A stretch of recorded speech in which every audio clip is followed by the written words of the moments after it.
Acts 28, 17 through 31 is the end of our journey. It is the end of Acts. It's the final passage.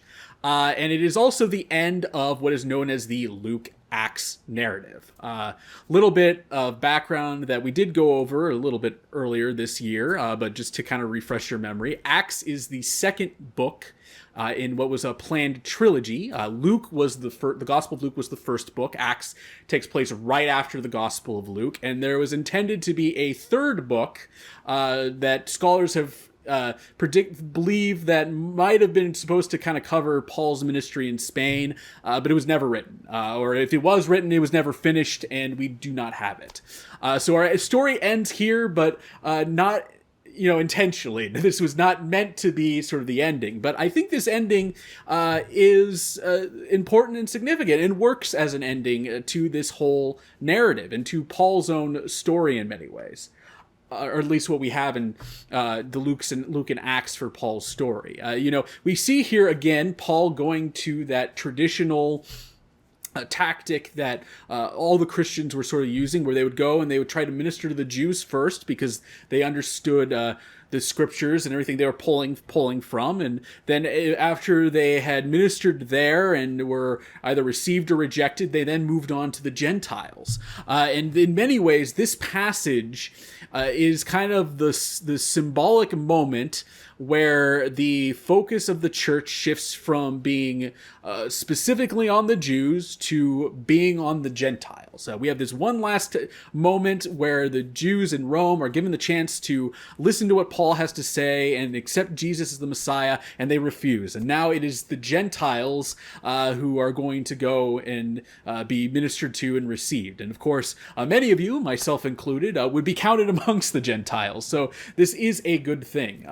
Now, again, this does not mean that we should look down on the Jewish people. The Jewish people are very, very important. I'm not trying to encourage any type of negative opinions of anyone who is anyone who is Jewish. They are indeed as important as any of us. But in this kind of narrative, this is sort of the justification of sort of the moving of ministry to being more focused on Gentiles, which is where the church really flourished. So what does this mean for us? Well, I believe that one of the big things that we can take away at the very end of this very last story is that when God leads us to a group of people and we minister to them, and some receive and some don't, and we kind of reach a point where there's nothing else we can really do, it's okay to move on. In fact, that's probably what God is intending. It's probably what God's intention is for us to move to the next group and minister there and reach out to there. And, and that doesn't mean that we stop praying or we just turn our backs on that group. That's not at all what is being said, but there does come a point where there's no reason to continue, trying to reach out to that group, especially if they've said, no, and many, many, many times, or even that individual. It's time to just kind of move on and just have faith that God will continue working in their lives as you go and,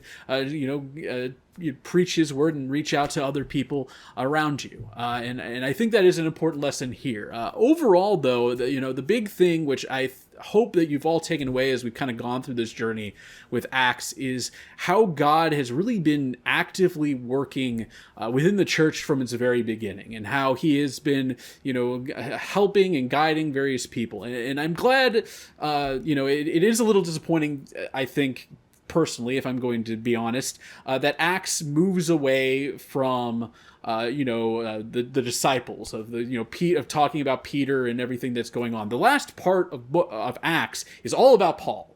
But I'm also really glad that it does focus on Paul, because Paul's story is so important and radical and really shows the ability of God to change somebody and put him on a new path that glorifies him when you never expect that to be the case.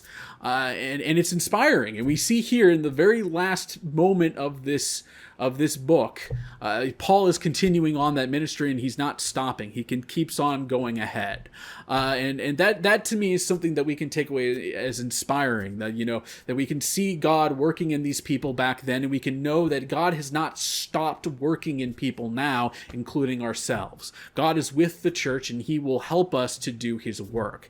And I hope that all of you have taken that away from this time of study, and from this time of going through Acts. And I would encourage you not to let this be the end of your time looking into Acts or any of the books in the Bible. I would encourage you to study the books of the Bible in the way that we've kind of gone through it here on Light on the Hill. But I also would encourage you to revisit Acts. Revisit it every few years or so, because it is a book that is very empowering and really shows the church operating and ministering in the way that God intended. And there are definitely lessons that we can always pull out of this book at any time in our own lives and for our own churches.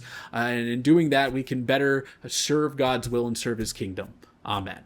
And now I'd like to invite you all to join us for the last song today.